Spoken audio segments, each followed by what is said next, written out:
dear students, how are you? I hope you all are fine. Student, today we discuss about the topic of class 6 subjects Urdu. Look at the board. Class 6 subject is Urdu. Lecture number 4. Okay. Lesson number 21.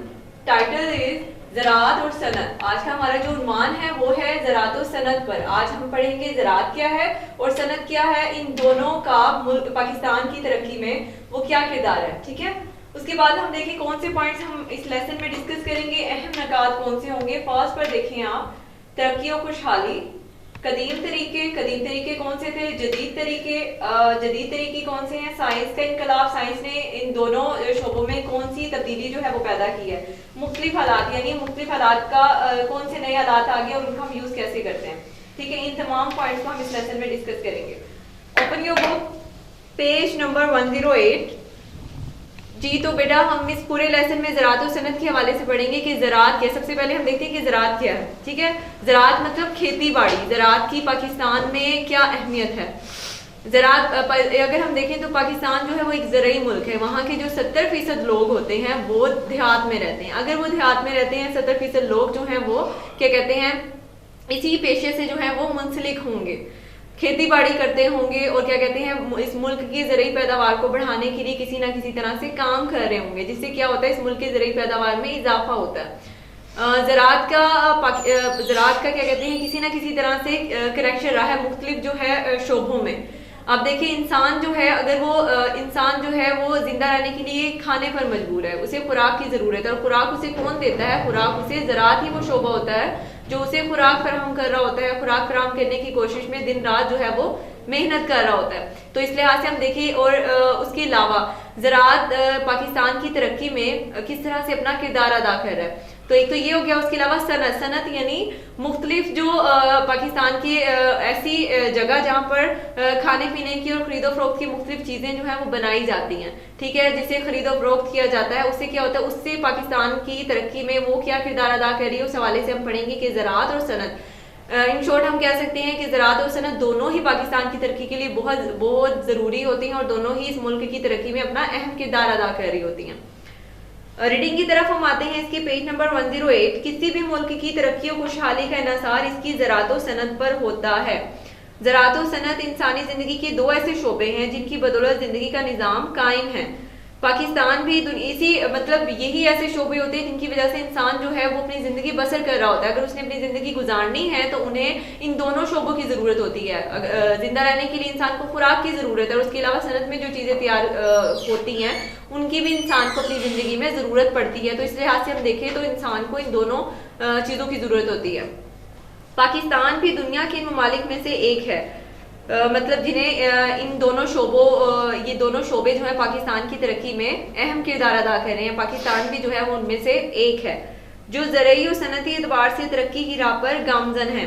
ज़राई लिहाज से भी और सनती एतबार से भी वो क्या कर रहा है, तरक्की कर रहा है, गामजन है यानी रवा दवा है।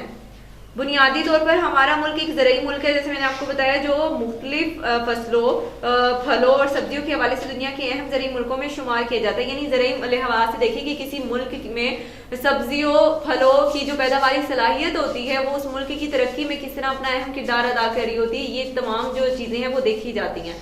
तो अगर हम देखें कि सब्जियों फलों और इन तमाम चीज़ों की पैदावारी सलाहियत को देखें तो इस लिहाज से हमारा मुल्क जो है वो बहुत तरक्की कर रहा है। उनको क्या ज़राई लिहाज से, ज़राई पैदावारी सलाहियत के लिहाज से उसे बहुत ज़्यादा फ़ायदा हो रहा है। तो यहाँ पर वही पॉइंट डिस्कस किया गया है जो अपनी मुख्तलिफ फसलों फलों और सब्जियों के हवाले से दुनिया के अहम ज़राई मुल्कों में शुमार होता है। यानी पाकिस्तान भी उन ममालिक में शामिल होता है जो कि अपनी इन सलाहियतों की बिना पर दुनिया भर में जाना जाता है, पहचाना जाता है। कदीम ज़माने यानी पिछला ज़माना में दूसरे मुल्कों की तरह हमारे यहाँ भी ज़राअत के पुराने तरीके राइज थे। यानी पिछले ज़माने में, पुराने वक्तों में लोग क्या करते थे, किस तरह से ज़राअत की जो थी, ज़राअत का जो अमल था वो वकूफ़-पज़ीर होता था, कौन से ऐसे तरीके जो थे वो सरअंजाम देते थे, कौन से ऐसे तरीके थे जिन्हें वो अपनाते थे। इस तरह वक्त और मेहनत का ज़िया भी होता था। यानी वो उस ज़माने में देखिए लोग खेती बाड़ी, किसान जो था वो खेती बाड़ी खुद करता था अपने हाथ से। तो उसके पास क्या कहते हैं ट्रैक्टर नहीं होते थे, वो लोग फसलों में हल खुद चला रहे होते थे। ठीक है, बीज खुद बो रहे होते थे। आजकल क्या है, मुख्तलिफ मशीनरी आ गई है जिसकी वजह से वो ये तमाम काम जो वो पहले खुद कर रहा होता था वही काम वो है उन मशीनों की मदद से कर रहा होता है। तो इससे क्या हो जाता है, एक तो इंसान को जिस्मानी मुशक्कत भी नहीं होती और दूसरा ये कि उसका वक्त भी जो है वो बच जाता है। जबकि पहले वो तमाम ये काम जो थे वो खुद कर रहा होता था, उसका वक्त भी ज्यादा लगता था उसमें और उसे जिस्मानी मुशक्कत भी होती थी। इस तरह क्या होता है कि वक्त और मेहनत का ज़िया भी होता था और फसलों का मयार और मिकदार भी तसल्ली बख्श ना थी। और फिर ये भी नहीं पता होता था कि जो हमें फसलें मिल रही हैं वो कैसी हैं, वो क्या खाने के काबिल हैं, वो ये यूज़ हो सकती हैं, क्या उन फसलों जो बीज उनके लिए इस्तेमाल किए हैं वो अच्छे थे और उनसे हमें जो पैदावार हासिल हुई है, जो फसली पैदावार ज़रूरी पैदावार हासिल हुई है, क्या कहते हैं वो, उसमें इतनी कुव्वत मुदाफ़ियत है कि लोग उसे खाएं। ठीक है, ज़माने के बदलते हुए हालात और साइंसी तरक्की की बदौलत ज़रूरी दुनिया में एक इनकलाब आया है। जैसे जैसे वक्त गुजरता गया तो क्या हुआ, मुख्तलिफ तरीक़ाकार जो है वो सामने आ गए। साइंस ने जहाँ ज़िंदगी के मुख्तलिफ शोबों को मुतासिर किए हैं वहाँ पर ज़रूरी शोबा और सनती शोबा भी ऐसा है जहाँ पर उसने बहुत सी नई तब्दीलियाँ जो है वो पैदा की, जिसकी वजह से क्या हुआ, इन दोनों शोबों में बहुत ज़्यादा तरक्की हुई है। अब हम वो देखेंगे वो कौन सी ऐसी तब्दीलियाँ हैं जो कि इन दोनों शोबों में साइंस की बदौलत वक़ूफ़ पज़ीर हुई हैं, जिसकी वजह से क्या कहते हैं नए नए आलात, जदीद तरीक़ाकार, बीज, खादों और जरासीम कश अद्वियात की बदौलत ज़राअत के शोबे में एक नया अंदाज इख्तियार किया। यानी नए नए आलात आ गए, नई नई मशीनरी आ गई, जदीद तरीक़ाकार जो कि पहले नहीं थे लेकिन अब क्या किया जाता है, उन पर अमल किया जाता है, उनको अपनाया जाता है। ऐसे बीज आ गए हैं, खादें आ गई हैं जिनसे फसलें जो हैं वो अच्छी उनकी पैदावार होती है। उसके अलावा जरासीम, पहले क्या होता था कि अगर फसलों को कीड़ा लग जाए, कुछ भी ऐसा होता था, पूरी पूरी फसलें जो हैं वो तबाह हो जाती थी। अब क्या करते हैं, मुख्तलिफ स्प्रे किए जाते हैं, अद्वियात दी जाती है, जिसकी वजह से फसलें जो हैं वो महफूज रहती हैं। और अदम दस्तयाबी का मसला भी काफ़ी हद तक हल हो गया है। जब फसलों को बीज अच्छा मिलेगा, उनकी पैदावारी सलाहियत भी है वो बढ़ती जाएगी और उससे क्या होगा, ज़रूरी पैदावार में इजाफा होगा और इससे क्या होगा, हमारा जो ज़रूरी लिहाज से हमारा मुल्क जो है वो तरक्की करेगा। मसलन इब्तदा में किसान सिर्फ बारिश के पानी पर इन्हसार करते थे, यानी पहले उनको अगर उन्होंने फसलों को पानी देना था तो वेट करते थे कि बारिश होगी तो वो पानी उन्हें मिलेगा। लेकिन अब क्या होता है, आज नहरी निज़ाम, ट्यूबवेल, कारेज वगैरह की वजह से पानी की अदम दस्तयाबी का मसला नहीं रहा। अब क्या हो गया, मुख्तलिफ तरीके कौन से आ गए हैं, एक तो नहरी निज़ाम, ट्यूबवेल, कारेज वगैरह की वजह से पानी का मसला जो है वो पेश नहीं आता। पहले क्या होता था, पहले बारिश का जो पानी था उस पर इन्हसार किया जाता था और अब क्या होता है, अब इन तमाम ट्यूबवेल के जरिए, क्या कहते हैं, नहरी निज़ाम के जरिए पानी का जो मसला था उनको हल कर लिया जाता है। ये तमाम पॉइंट्स जो थे वो क्लास में थे, जैसे क्लास में स्टूडेंट जो है उनको टीचर बता रही थी इन तमाम ज़राअत के हवाले से और सनत के हवाले से कि ज़राअत की क्या अहमियत होती है हमारे मुल्क में और सनत की क्या अहमियत है। मतलब जो 6th क्लास के स्टूडेंट्स थे उनको थे, उनके असातिज़ा जो थे वो इस हवाले से बता रहे थे। ठीक है, नेक्स्ट उसी पैराग्राफ में उस्ताद साहब ने जब ये बातें बच्चों को बताई तो उन्होंने इसरार किया यानी मज़ीद कहा कि हमें इस बारे में और जानना है कि हमें किसी ज़रूरी फॉर्म की सैर करवाई जाए, ताकि जो इन्फॉर्मेशन उन्होंने उन्हें बताई है वो उसको प्रैक्टिकल होते देखना चाहते थे। प्रैक्टिकल करते देखते हुए ज़्यादा अच्छे से समझ आती है, यानी जो इन्फॉर्मेशन उन्हें उनके टीचर्स ने दी थी वो उसको प्रैक्टिकल के तौर पर देखना चाहते थे, ताकि हम आपकी बताई हुई इन बातों की रोशनी में अमली तौर पर मशीनों को काम करते हुए देख सकें। बच्चों के शौक को देखते हुए उस्ताद मोहतरम ने हेडमास्टर साहब से इजाज़त ली। शदाब ज़रूरी फॉर्म के मैनेजर को ख़त लिखा, यानी ज़रूरी फॉर्म जिसका नाम क्या था, शदाब ज़रूरी फॉर्म, उनको उसके जो मैनेजर थे उनसे परमिशन लेने के लिए उनको ख़त लिखा गया। ख़त में इस ख्वाहिश का इजहार किया गया कि हम आपके ज़रूरी फॉर्म के मुतालाती दौरे पर आना चाहते हैं, यानी वहाँ पर विजिट करना चाहते हैं। हफ्ते अशरे में यानी हफ्ते के दरमियान में ज़रूरी फॉर्म के मैनेजर की जानिब से दावतनामा मिल गया। ज़रूरी फॉर्म की सैर के लिए एक तारीख मुकर्रर की गई। बच्चे फॉर्म देखने के लिए बेचैन हो गए, यानी वहाँ पर उन लोगों ने पहले क्या किया, परमिशन ली इस फॉर्म में जाने के लिए। जब वहाँ पे से मंजूरी हो गई तो उन्होंने क्या किया, तमाम बच्चों को इन्फॉर्म किया, तो एक डे डिसाइड किया गया जिस डे पर उन लोगों ने वहाँ पर जाना था। ये खबर सुनकर तमाम जो स्टूडेंट थे वो बहुत ज़्यादा एक्साइटेड हुए कि उन्हें जो इन्फॉर्मेशन उनके टीचर्स ने उन्हें दी है वो उसको अमली तौर पर होता हुआ वहाँ पर तमाम चीज़ों को, तमाम इन्फॉर्मेशन को देखेंगे। मुकर्ररा दिन को छठी जमात के तलबा अपने उस्ताद की रहनुमाई में ज़रूरी फॉर्म देखने रवाना हो गए, यानी जो दिन मुकर्रर किया गया था उस दिन पर वो अपने टीचर्स के साथ जो थे वो उस फॉर्म के लिए रवाना हो गए। एक घंटे के सफ़र के बाद, अब ये डिस्टेंस कितना था उनके स्कूल से और उनका उस फॉर्म तक का 1 घंटे का डिस्टेंस था। तलबा फॉर्म के दरवाजे पर थे। ज़रूरी फॉर्म के दरवाजे पर मैनेजर और उनकी टीम ने बच्चों को खुशामदीद कहा। और उन्हें फॉर्म के अंदर ले गए। मैनेजर साहब ने 10 मिनट तक बच्चों को फार्म में उगने वाले फसलों, फलों और सब्जियों से आगाह किया, यानी मजीद उन्हें और इन्फॉर्मेशन, जो लोग वहाँ काम कर रहे होते हैं उन्हें भी बहुत ज़्यादा जो है वो आइडिया होता है वहाँ पर, वहाँ की सब्जियों, फलों और मुख्तलिफ जो मशीनरी है उस हवाले से जो है उन्हें यूज़ किस तरह से करना है, किस तरह उनसे काम लिया जाता है, ये तमाम इन्फॉर्मेशन जो थी वो वहाँ के जो वर्कर्स थे, वहाँ के जो लोग थे, उन लोगों ने उन बच्चों को बताया एक एक चीज़ के बारे में।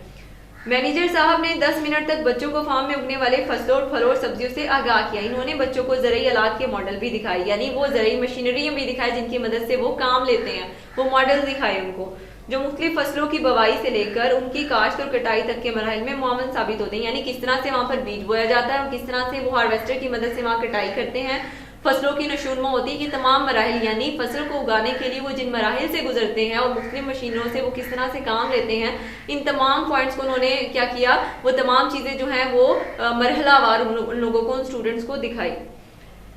मैनेजर साहब ने जदीद ज़राई असूलों की वजाहत नहायत आसान और दिलचस्प अंदाज में की, बहुत ज़्यादा सादा अंदाज में जो थे स्टूडेंट्स को बता दिया ताकि वो इजीली उनको अंडरस्टैंड कर सकें, समझ सकें। इस तारुफी नशस्त के बाद 2 रहनुमाओं की निगरानी में तुलबा को फॉर्म में भेजा गया, यानी एक जो मीटिंग हुई उनकी, जैसे कि तमाम स्टूडेंट्स बैठे हुए थे और जो था एक शख्स था वो तमाम इन्फॉर्मेशन उनको दे रहा था, यानी तारुफ करवाने के बाद जो था वो 2 रहनुमा ऐसे थे जो उनको मजीद जो है उस बारे में आगाही दे रहे थे, बता रहे थे। इन रहनुमाओं ने बच्चों को दिखाया कि ट्रैक्टर ज़मीन में किस तरह हल चला रहे हैं और बवाई कर रहे होते हैं, यानी अब वो मुख्तलिफ मशीनों का उनको यूज़ दिखा रहे होते हैं कि ट्रैक्टर किस तरह से काम करता है और वो ट्रैक्टर का क्या कहते हैं ज़मीनों की खेती बाड़ी के लिए किस तरह से जो है वो अपना अमल जो है वो दिखा रहे होते हैं, यानी किस तरह से ट्रैक्टर जो है वो अपना काम कर रहा होता है उसके लिए। इन रहनुमाओं ने बच्चों को दिखाया कि ट्रैक्टर ज़मीन में किस तरह हल चला रहे होते हैं, बवाई यानी बीज बोने का काम, बवाई को बोलते हैं, बीज बोने का काम जो है वो कर रहे होते हैं। साथ साथ वो बच्चों को पुराने तरीक़ाकार से भी आगाह करते रहते थे, साथ साथ वो ये भी बताते थे कि यही काम पुराने वक्तों में हम किस तरह से करते थे, यानी बीज बोने का काम पुराने वक्तों में किसान जो थे वो खुद कर रहे होते थे और आज हम इसको किस तरह से करते हैं, पुराने उसका कंपैरिजन भी साथ साथ बच्चों को बताते थे कि पुराने वक्तों में क्या होता था और आज किस तरह से वही काम जो है वो मशीनों की मदद से लिया जाता है। जब किसानों को ट्रैक्टर मुयसर ना था तो वो बैलों की मदद से उनकी जोड़ी की मदद से खुद हल चलाया करते थे। इस तरह दिन भर की बहुत ज़्यादा मुशक्क़त के बाद वो बहुत थोड़ा काम कर पाते थे, लेकिन अब ट्रैक्टर की मदद से महीनों का काम दिनों पर कादिर हो गया। पहले वो क्या करते थे, वो तमाम काम उन्हें वो खुद करना पड़ता था, बैलों की मदद से वो लोग हल चलाते थे, लेकिन अब क्या होता है, अब मुख्तलिफ मशीनरी जैसे कि उनको प्रोवाइड कर दी जाती है, तो वही काम जो कि वो पहले महीनों में करते थे, अब वही काम ट्रैक्टर की मदद से जो है वो बहुत थोड़े दिनों में जो है वो कर लेते हैं। एक तरफ हार्वेस्टर मशीन गंदम की फसल काटने के साथ साथ दाने अलहदा करने में मसरूफ थी। एक रहनुमा ने बच्चों को इस मशीन की इफादत यानी फ़ायदे के बारे में बताया कि उसके फ़ायदे क्या हैं, आगाह करते हुए उसके काम करने के मुख्तलिफ मराहिल से मुतारिफ करवाया कि वो काम जो है वो किस तरह से करती है, उसके फ़ायदे क्या हैं और वो इस काम के दौरान किन मराहिल से गुजरती है, उन तमाम मराहिल के बारे में उन्होंने क्या किया, स्टूडेंट्स को आगाही दी। बच्चे रहनुमा की बातें यानी जो उन्हें गाइड कर रहा था उसकी बातें सुनकर हैरान रह गए कि ये मशीन किस तरह सैकड़ों आदमियों का काम कर रही है। बच्चों ने ट्यूबवेल के जरिए फसलों को सैराब करने के अमल को भी अपनी आंखों से देखा, यानी फसलों को किस तरह सैराब किया जाता है, ये तमाम अमल भी उन्होंने अपनी आंखों से देखा वहाँ पर। इस तरह बच्चों को एक खेत में ऐसी सब्जियां दिखाई गई जिनका मौसम गुजर चुका था, लेकिन बच्चे इन सब्जियों को देखकर शुशदर रह गए, शुशदर यानी हैरान रह गए। यानी आप देखें जो हमारे साइंसदान थे उन्होंने क्या किया, जो ज़रूरी शोबे से मुंसलिक थे ऐसे साइंसदान थे, उन्होंने क्या किया, मुख्तलिफ एक्सपेरिमेंट्स किए और ऐसे बीज और ऐसी फसलें जो हैं उन्होंने कोशिश की ऐसे बीज पैदा किए जाएं जिनकी मदद से क्या हो, अच्छी फसलें जो हैं वो उग सकें। तो उन्होंने ये भी देखा कि हम ऐसी फसलें पैदा करें कि जिससे क्या हो, अगर इंसान उसे खाए तो उसकी कुव्वत मुदाफ़त में भी क्या हो, इजाफा हो, अगर उसे कोई बीमारी या कोई भी मुश्किल पेश आए तो वो उसका डट कर मुकाबला कर सके, उसमें इतनी बर्दाश्त हो। तो उसके अलावा उन लोगों ने ऐसे एक्सपेरिमेंट्स किए जिसकी बदौलत वो सब्जियां जिनका मौसम नहीं होता था उनको भी क्या किया, मुख्तलिफ जब उनका मौसम ना हो तब उनकी ग्रोथ की जा सके, उनको उगाया जा सके। तो उसके लिए वो कौन सी ऐसी चीज़ें जो है वो यूज़ करते थे वो हम देखते हैं। बच्चे इन सब्जियों को देखकर शुशदर रह गई। रहमा ने बताया कि कीमियाई खाद, अब वो चीज़ें कौन सी हैं, वो ये हैं जिसका मैं आपको यहाँ पर बता रही हूँ। कीमियाई खाद पानी की फराहमी दर्जा हरारत को कंट्रोल करके, दर्जा यानी गर्मी की शिद्दत को कम या ज़्यादा करके वो क्या करते थे, बेमौसमी जो सब्जियां थी उनकी नशोनुमा होती थी, उनको उगाया जाता था। दर्जा हरारत को कंट्रोल करके और साइंसी आलात यानी मशीनरी, मुख्तलिफ तरह की जो मशीनरी होती थी उनको इस्तेमाल करके मुख्तलिफ आलात के इस्तेमाल की बदौलत अब हर मौसम में हर सब्जी को उगाया जा सकता है। बच्चे नित नए आलात यानी नए जो थे मशीनरी थी उनको देखकर और जदीद तरीक़ाकार और मुख्तलिफ नए तरीक़ाकार थे उनको देखकर बहुत ज़्यादा महजूज यानी लुत्फानंदोज हुए, बहुत ज़्यादा खुश हुए। खासी देर फॉर्म में ज़राअतकारों के दरमियान रहकर उन्होंने इंसानों की जगह मशीनों को काम करते देखा और इनके तरीक़ाकार से आगाही हासिल की, यानी उन लोगों ने काफ़ी टाइम जो थे वो फार्म में स्पेंड किया तो देखा जो काम इंसान कर रहे होते थे वही काम मशीनें कर रही होती हैं। उन्होंने क्या किया, इंसानों की जगह मशीनों को काम करते देखा और वो इतने खुश थे कि इन्हें वक्त गुजरने का एहसास ही ना हुआ और वो थक चुके थे, लिहाजा उन्होंने वापसी का प्रोग्राम बनाया। मैनेजर ने बच्चों को खाने के लिए लंच बॉक्स दिए। मज़ेदार खाना खाने के बाद वो वापसी का प्रोग्राम बना रहे थे कि मैनेजर ने उस्ताद साहब को बताया कि आपने बच्चों को ज़रूरी फॉर्म की सैर करवाई है तो साथ ही मेरे बड़े भाई की शुगर मिल की सैर भी करते चलिए। यानी जहां उन्होंने ज़राअत के हवाले से अपनी तमाम इन्फॉर्मेशन जो टीचर ने उनको दी थी अगर उनको अमली तौर पर सरजद होते देखा है, फिर वो सनती हवाले से यानी वो शुगर मिल की सैर के लिए जाना चाहते थे और वहां पर भी वो मुख्तलिफ मशीनों को काम करते देखना चाहते थे जो सनत के हवाले से उनके टीचर ने उनको जो इन्फॉर्मेशन दी थी वो उसको भी अमली तौर पर देखना चाहते थे। फिर उन्होंने क्या किया, जो दूसरे उनके साथ टीचर थे उन्होंने कहा कि साथ ही मेरे बड़े भाई की शुगर मिल है तो हम वहाँ जो है वो सैर के लिए स्टूडेंट्स को लेकर चलते हैं। उस्ताद साहब ने बच्चों से पूछा, क्योंकि स्टूडेंट जो थे वो थक चुके थे, उनसे पूछा कि क्या वो शुगर मिल की सैर करना चाहते हैं या नहीं। बच्चों ने बायक जुबान होकर कहा वो शुगर मिल देखने चलेंगे, यानी उनका जो शौक था वो बाकी था, वो जाना चाहते थे। ज़रूरी फॉर्म से शुगर मिल का फासला कुछ ज़्यादा ना था, यानी ज़रूरी फॉर्म का शुगर मिल का जो डिस्टेंस था वो इतना ज़्यादा नहीं था, वो लोग बाय वॉक भी वहाँ पर पैदल भी जा सकते थे। लिहाजा बस में जाने की बजाय बच्चे मैनेजर और उस्ताद साहब की निगरानी में पैदल रवाना हुए। चंद मिनट की मसाफत यानी दूरी, फासला के बाद इन्होंने अपने आप को शुगर मिल के सामने पाया। मैनेजर ने अपने बड़े भाई के बारे में पूछा तो एक मुलाजिम ने बताया कि वो तो शहर गए हैं। मैनेजर ने इस मुलाजिम से कहा कि ये बच्चे शुगर मिल देखने के लिए आए हैं, इन्हें दिखाया जाए कि किस तरह गन्ने से चीनी तैयार की जाती है, यानी गन्ना किन मराहल से गुजरकर जो है वो चीनी उससे तैयार की जाती है, वो किन प्रोसेस से जो है वो गुजरता है। बच्चों को बताया गया कि ट्रकों के जरिए बच्चों ने देखा कि एक तरफ गन्ने के ढेर लगे हुए थे और मशीनें अपना काम रवा दवा कर रही थी। बच्चों को बताया गया कि ट्रकों के जरिए ज़रूरी फॉर्म से गन्ने को यहाँ लाया जाता है और इसे जदीद मशीनों में डाला जाता है। बड़ी तेजी और सफाई से गन्ने का फोक और रस अलग अलग कर दिया जाता है, यानी गन्ने से रस निकालने के बाद पीछे जो बच जाता है उसे बोलते हैं फोक। ठीक है, फोक को सूखने के लिए एक तरफ डाल दिया जाता है और बाद में ईंधन के तौर पर उसे इस्तेमाल किया जाता है, यानी उसको भी वेस्ट नहीं किया जाता, उसे जलाने के लिए भी इस्तेमाल किया जाता है, ईंधन के तौर पर भी उसको यूज किया जा सकता है। जो फोक होता है, रस जो है वो चीनी बनाने के लिए सेपरेट कर दिया जाता है। अब रस को किस तरह वो चीनी की शक्ल देते हैं, रस को जदीद तरीन प्लांट से, यानी जदीद जो नए थे तरीक़ाकार उसको इस्तेमाल करते हुए जदीद तरीन प्लांट के जरिए चीनी में तब्दील कर दिया जाता है। बच्चे ये मंजर देखकर बहुत खुश हुए। जब उन्होंने अपनी आंखों से रस को चीनी की शक्ल में बनते हुए देखा तो वो बहुत ज़्यादा खुश हुए। बच्चों को घूमते फिरते मशीनों को देखते और कारंदों से सवाल जवाब करते खासी देर हो चुकी थी। वो वहाँ पर मुख्तलिफ मशीनों को देख रहे थे, उनके मशीनों को देखकर उनके माइंड में जो क्वेश्चंस आ रहे थे वो वहाँ पर काम करने वाले लोगों से उसके बारे में सवाल जवाब कर रहे थे, पूछ रहे थे और ये अमल काफ़ी देर तक चलता रहा। अब वो बहुत ज़्यादा थक चुके थे। जब उस्ताद साहब ने वापसी का ऐलान किया तो वो खुश दिली से बस में बैठ गए। उस्ताद साहब ने मैनेजर का शुक्रिया अदा किया कि वो इनके ताउन से बच्चों को ना सिर्फ ज़रूरी फॉर्म बल्कि शुगर मिल देखने का भी मौका मिल गया, जिससे बच्चों की मालूमात में खातिरख्वाह इजाफा हुआ। तो इस पूरे लेसन में हमने किस हवाले से पढ़ा कि ज़राअत का और सनत का, ज़राअत का पाकिस्तान एक ज़रूरी मुल्क है जहाँ वो ज़राअत के शोबे में तरक्की कर रहा है, वहाँ सनती लिहाज से भी पाकिस्तान में तरक्की हो रही है। तो इस लिहाज से देखा जाए तो ज़राअत और सनत दोनों ही पाकिस्तान की तरक्की के लिए बेहद ज़रूरी हैं। बेटा अब इसकी एक्सरसाइज की तरफ आते हैं हम। 6th क्लास पेज नंबर 111 पर आप देखें इसके शॉर्ट क्वेश्चन। फर्स्ट पर आप देखें, साइंसी तरक्की की बदौलत पानी की अदम दस्तयाबी का मसला कैसे जो है वो हल हुआ। यहाँ पर आप देखें इसके क्वेश्चन का आंसर होगा आपका फर्स्ट का, इब्तिदा में किसान सिर्फ बारिश पर इन्हसार करते थे, फिर क्या हुआ, फिर ट्यूबवेल की मदद से, नहरी निज़ाम की मदद से क्या किया, पानी की अदम दस्तयाबी का जो मसला था वो हल हो गया। उसके बाद सेकंड पर आप देखें किसी भी मुल्क की तरक्की का इन्हिसार किन दो शोबों पर होता है? इन्हीं दो शोबों पर, एक ज़राअत पर और दूसरा सनत पर। थर्ड क्वेश्चन आप देखें, बच्चे ज़रूरी फार्म की सैर क्यों करना चाहते थे? क्यों करना चाहते थे? क्योंकि जो टीचर ने उनको इन्फॉर्मेशन दी थी इन दोनों शोबों के हवाले से, वो उसको अमली तौर पर उन तमाम इन्फॉर्मेशन को होता देखना चाहते थे। उसके बाद आप फोर्थ क्वेश्चन को देखें, ज़रूरी शोबे में ट्रैक्टर की आमद से क्या तब्दीली आ गई? यानी ट्रैक्टर की मदद से महीनों का काम जो है वो दिनों में सरजद होने लग गया। बगैर मौसम की सब्जियां कैसे उगाई जाती हैं? जैसे यहाँ पर उन लोगों ने बताया कि कीमियाई खाद, पानी की फराहमी, दर्जा हरारत को कंट्रोल करके साइंसी आलात के इस्तेमाल की बदौलत अब हर मौसम में हर तरह की जो सब्जी है वो उगाई जा सकती है आसानी से। उसके बाद आप लास्ट क्वेश्चन देखें, गन्ने से चीनी कैसे बनाई जाती है? यानी गन्ने को पहले क्या किया जाता है, उससे रस जो है वो सेपरेट कर लिया जाता है, उसका जो फोक है उसको अलग कर दिया जाता है। फोक जो है वो ईंधन के तौर पर इस्तेमाल होता है। उसके बाद जदीद जो है वो जदीद तरीन प्लांट से उस रस को गुजारते हुए क्या करते हैं, चीनी की शक्ल दी जाती है। तो इस तरह जो है वो चीनी जो है गन्ने से चीनी तैयार हो जाती है।